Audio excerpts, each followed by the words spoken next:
Willkommen, bienvenue, welcome once again to another live stream. As the keener amongst you will recognize, Stephanie Mitchell Hughes of Resilience 2.0, a podcast we have been putting together for over a year, which charters her rise and ascent through what she refers to as hard places, out the other side to a position where she's made a TED talk, where she's talked on at length on a number of occasions about how Black American women can be resilient in the face of odds against them, specifically in the legal profession. But also, there are lessons to be learned from all of this in a wider arena. And today's topic reflects exactly that. We are often faced with changes that come from without, that affect the very direction of our lives. And today's topic reflects exactly that, and really asks the question, which is, how do you navigate? How do you create a course of navigation amidst disruption? What do you mean exactly by that, Stephanie? So, in life,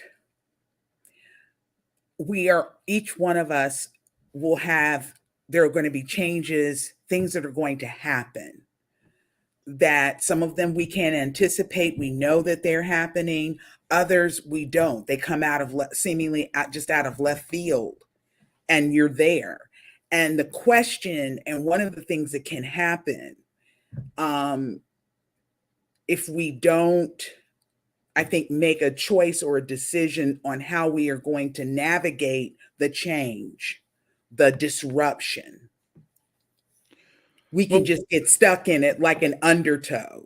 Yeah, I mean, when one is presented with change that one hasn't planned for, or even if you have, in basic terms, planned for it, you haven't planned for it down to the final. Right. Mm-hmm. Whenever you've got three choices, I think. Yeah. Fight, freeze. The three states, right? And a lot of people, if they freeze, they then stick their heads in the sand. They don't answer the door. They pretend that they're somewhere else. They obfuscate. They misrepresent the truth. Let's put it that way. They say that one state of affairs is in place when in fact the continuing wallowing bad state of affairs that got them into the position they're in the first place, sorry, my collar was up, continues. And I think this is because it's probably painful to be in that state, probably uncomfortable. It's probably, but the unknown position of dealing with it is perhaps feels more uncomfortable. So you stay wallowing in the mud. Well, you can keep spinning. So let me just say this the one thing, and we kind of talked about this off camera. So several years ago, John Kabat-Zinn, who's like the guru of mindfulness and the mindfulness based movement, wrote this book. He's written a number of books, but he wrote a book called Full Catastrophe Living. And in it, and I'm paraphrasing, he says, it is not change itself that is the full catastrophe, but rather it is the way that we choose to respond to the change. And it's like you said, we can freeze, we can get stuck in it, we can wallow in it, or we can figure out how you're going to navigate, get out of it. So for example,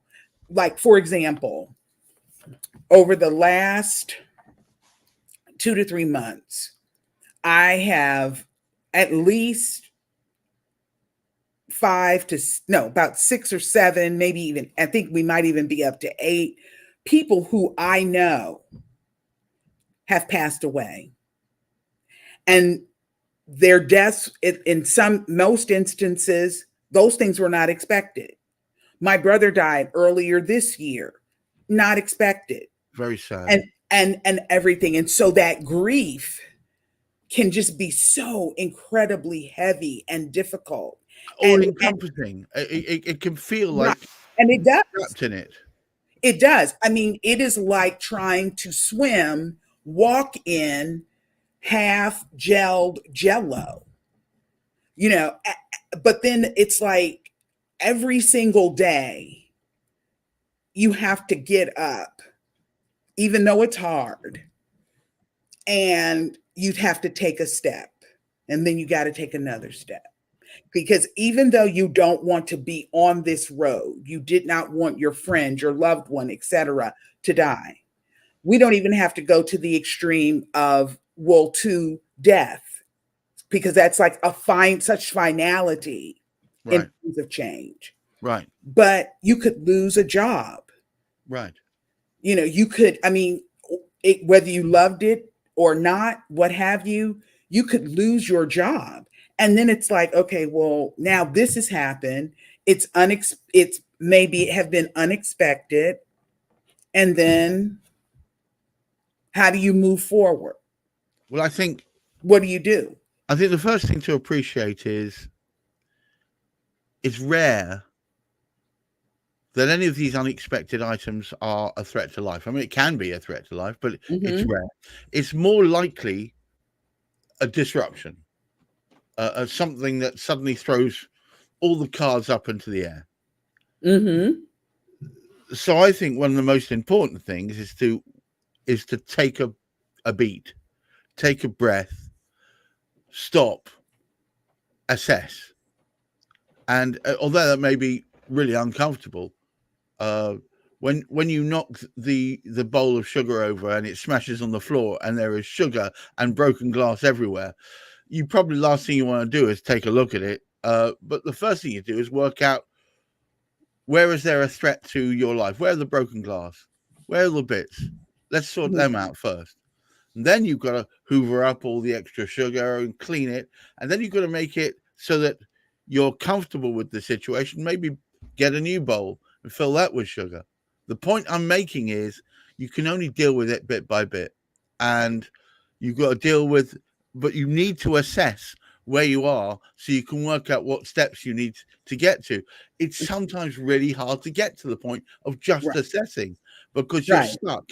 You a lot of people, when they're faced with the unknown unknowns, you know, there's the known knowns, the bits we can prepare for, known unknowns, the bits we can describe but have never seen, and then there's the unknown unknowns. That's the stuff that we didn't know was going to come. That stuff, left field stuff you mentioned. Right. So it comes out the blue. And I think all we can do at that point is stop and think and assess. And I think we also have to just be very honest and accountable with ourselves.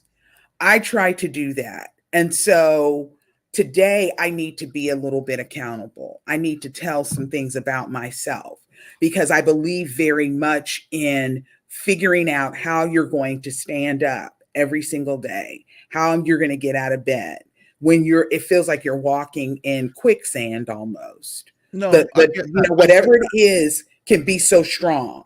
So I don't really talk about my children because I feel that they have a responsibility. They have the right to tell their own story.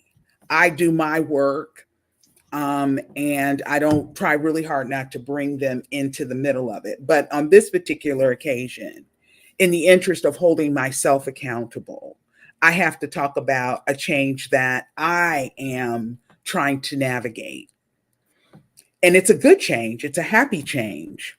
So I have 2 children, and my son is the oldest. And he is getting ready within a week or so to get married a week from today. He's a good boy. He's done his studies. He's conscientious. He's a loving boy to you. Right. And now he's about to embark on his own familial story. Right. So he's not lived at home and lived with me since he left to go to college. Over at this point, 14 left to go to college 12 years ago. And well-traveled, smart, hardworking, all of those things. He's an excellent, lovely, beautiful son. And he's going to get married.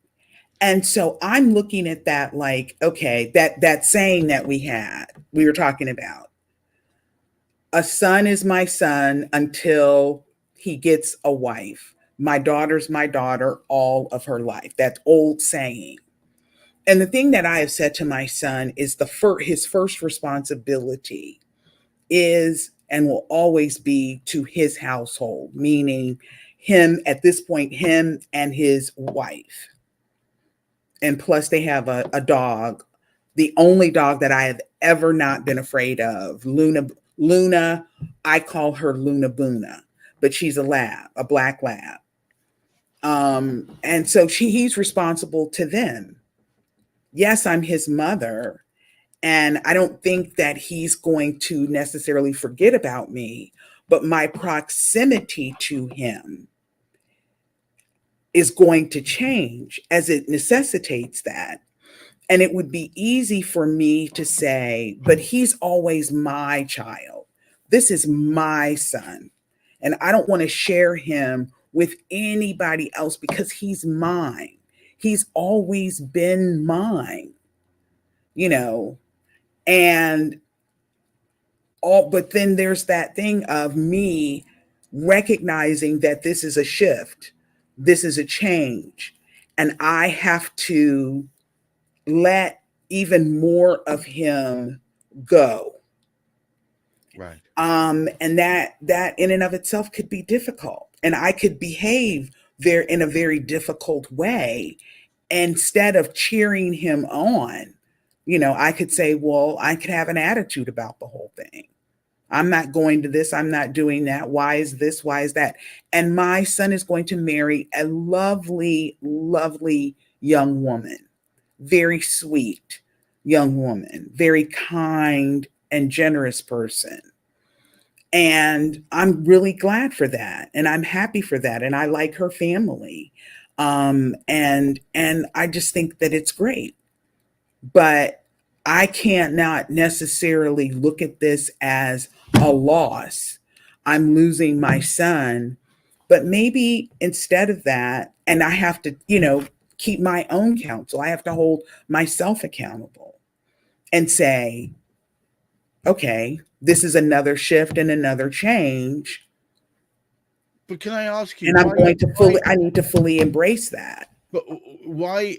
The very fact that we're talking about today means it must have caused a point of where you considered the thing as a major. I mean, yeah, the gentleman left your house some 12 years ago, and apart from visits, he has no longer called it his domicile. He's been elsewhere, and he has been building relations. He's been involved in business. He has developed a job, and he has developed a relationship with this young lady. It feels almost inexorable to move to this stage. Yeah, I mean, it is the next logical step in terms of what should happen and what happens pretty much every single day somewhere around the world. But with mothers and sons, I think about my own brother and his relationship with my mother. And my brother would walk, I have said, he would walk through fire for my mother. Right. And he always wanted to make sure that she was well taken care of. But at the same time, if my mother said to my brother, and I found this out last year, when we were dealing with a health issue with my mom, I found out that my brother would not make my mother do something that perhaps she needed to do, but she didn't want to do. And if she said she didn't want to do it, he's like, okay, that's fine. And I just thought, well, wait a minute. So now I have to be the heavy. And I have to go in and say, well, no, you really need these shots. You're a bad cop, I'm afraid. Yeah, I have to be the bad cop here. But I think that, there's something about that relationship between mothers and sons. And one of the things I think that's tough about when you have a son, it's like the moment that they are born, and you are holding them so close to you, and you've carried them all of those months, and they've heard your heartbeat and you've heard their heartbeat and all of those kinds of things. The moment that they are born, it's like, well, society is saying, trying to take them away from you, because you can't coddle him. You can't love him. You can't be soft with him because he's a boy. Well, And this is interesting. Let's just right. let's look at first, second, and third world response to that point. At the point when a baby is born, after 9 months of carrying in parts of Africa, in many ways they're seen as a spare. You have as many children as you can because food is scarce, poverty is rife, and there's a chance that they won't all make it alive. Now, in second world countries, when the boy is born and you grow up, you expect them to leave the home to find work, come back to the home, bringing money and resource to the home. And in the first world country, and I never saw this as a logical, you expect to get to a certain point and then they're gone. They need to get out and do their thing. I think we could learn a lot from the Greeks and the Turkish, who where the normality is you build a dwelling on top of your parents' dwelling. You live there. You work in symbiosis. You look after the parents as they get older. If you're fully in the knowledge that they were there for you as you were growing up, and that it becomes your duty to be associated. So, for instance, in Greek households, you often have 3 generations living on top of each other. They may not interact with each other on a daily basis, but they're there for each other should the worst happen, and also to support each other with things like shopping and getting stuff up the stairs and advice. And this kind of close familial relationship appears to have been jettisoned in part by the first world. Oh yeah, absolutely. Absolutely. But then the thing is that for me, I remember it's like the world is unkind, is a hard place for little Black boys. And mothers want to protect. I mean, we are in, I think the inclination, the instinct for most is to protect and to keep safe and to be a soft place to land. I call it, they need that beacon. I call it mummy bear syndrome. Yeah, but you're like the lighthouse in the darkness. Sure. If you get lost, come back to me. And I think that there's space for that. But the thing is that in order to get to navigate that space, you have to have been you've got to let them go to a degree and let them go out into the world and create that. But you're absolutely right in terms of the way that we have started to live. Well, I don't like it. I don't like it. I think it is. There used to be small villages and small towns where family groups would often groups of family groups would get together constantly, and they were in and out of each other's lives, and there would be a certain amount of not reliance, but certainly background support.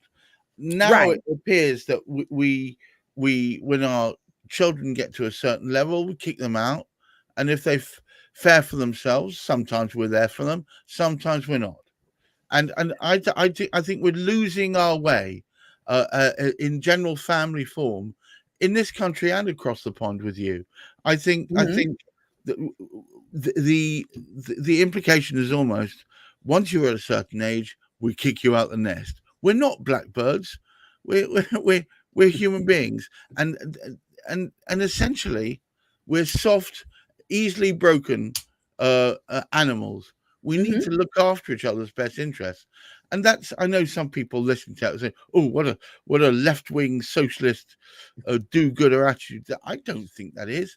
I think it's just a realization that we are one red button press away from annihilation. The only thing we can do to maintain integrity of the human race is to come together as a group of people looking out for each other, and that means that sons need to maintain their close relationship with their mothers and their fathers. Dare I say it? It means that responsibility must be taken towards the previous generation as well as towards the next generation. Well, and that's an interesting thing to say, because I think we could possibly, and I'm not a forecaster or an economist or any of that, but we could be going back in the direction where generations are sharing a household in some type of configuration, because housing has become scarce and it's also extremely expensive. And also, so that even could even cause that. even the contemplation of renting or buying housing in all our countries is becoming nonsensical. Over here, the average house price is north of I think £300,000. So that's what, $450,000. The Oh. average house price. So which is nonsensical. No one can afford that unless they've been left something in a will, and even then it's usually a struggle. So people are almost getting to the subprime business again, where people are buying on mortgages, possibly for an enormous length of time, often on quite high interest rates, with a yoke around their neck that will never be lost. I think the only way to progress will be that the older generation open up their houses Mm-hmm. to the younger generation and that they live communally. This will enable a lot of growth without a lot of extra expenditure and those horrendous chains around their neck forever. Well, and so in terms of, we're going to shift back to the whole change piece. How is it that we navigate change amid disruption? I think that first you've got to acknowledge the disruption, whether it is bad, good, expected, unexpected. Acknowledge the disruption. Mm-hmm. And in acknowledging it, just you can sit with it. Learn to sit with it so you can feel it, but don't get stuck. I think a lot of people get stuck. Oh yeah, And it's like, sit with it long enough to feel it, but don't get stuck. and Recognize. I think the next thing you need to do Mhm. is make a very short term plan. That's almost to Well, say, and that's true. It's like, okay, I'm gonna, perhaps the best that I can do, the best that I can do in response to this is I can get up every day, I can take a shower, I can put on clean clothes. that's a step. Or That's a step. or that if it's that's the best that you can do in the response to the disruption, to the change, then do that. But recognize and acknowledge the change, the shift, and then think about what your own attitude is going to be going forward. And I think it's a recognition that change and disruption is just a part of life. It's a part of the cycle of life. But the other thing is, fully embrace it. Learn, you know that you're going to learn something from it. And the lessons that you learn from it prepare you for whatever that next chapter is going to be. And just take it on and look at it as, this is something I'm going to take it on. I'm going to move forward and I'm going to embrace it, learn lessons from it, and then say, okay, this is happening, and I'm going to embrace the new shift and navigate it. I'll tell you what, I've got a lovely phrase for you. Mm-hmm. Shift happens. Well, and then let me just add this, and I guess one of the best examples of this is take that. us home, Stephanie. I'm sorry. Take us home, Stephanie. Okay, so one of the best examples of this, you think about for the movie Forrest Gump, and in the movie, Tom Hanks, Forrest Gump meets Lieutenant Dan, and when he goes to enlist in the army, and Lieutenant Dan is the lieutenant, and Forrest saves Lieutenant Dan, played by the actor Gary Sinise, saves Lieutenant Dan, and Lieutenant Dan, he's been wounded severely, he's in the wheelchair, all of that. And when this happens, Lieutenant Dan is just totally dejected by this, and he chooses to spend his days and nights drinking and living in filth and being involved with all kinds of strange people and all of that. So then Forrest buys the boat that Bubba had talked about. He becomes a shrimping captain. He decides to live out Bubba's dream. Right. In the boat. And so Lieutenant Dan then says they had made a pact that if he became a shrimper, that he would come and work with Forrest. So you remember all of these things that happen. Well, there's that one night because they haven't had any success as shrimping. And there's one night where a hurricane hits or a tropical storm or something hits. Right. And they're the only boat out there. And in that scene, Lieutenant Dan, legs amputated, and he is tied to the sails. When he's shouting at the storm. And he's shouting and screaming into that storm. And just, he's like, and so it's like everything, all of the pain, all of the everything that he had been fighting and pushing back against, it was like in that moment, he finally embraced the change that he did not want to happen, but had happened. And so it's like he is screaming into the storm and going, hey. Come and get me, mofo.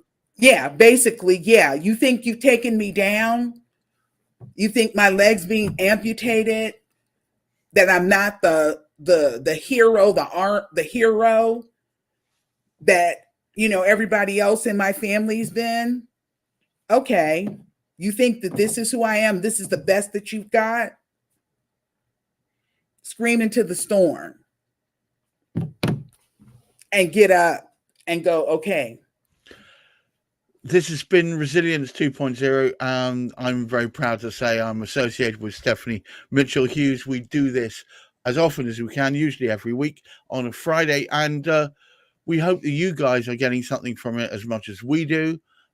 We will be building a YouTube channel around this, so hopefully very soon you'll be able to see all the back versions where we've covered all sorts of things, including Stephanie's own ascent through hard places, through workplace misery, through long COVID, and out the other side. Thank you so much, Stephanie, for allowing me to put this together for you. I certainly find it enlightening every time we do them. Guys, make sure you keep your feet on the ground, but keep reaching for the stars, because you will make it through as long as you find some level of resilience, and hopefully we're inspiring you to do just that. Until next time, I wish you all a wonderful weekend, and look after that mental health. Bye-bye now.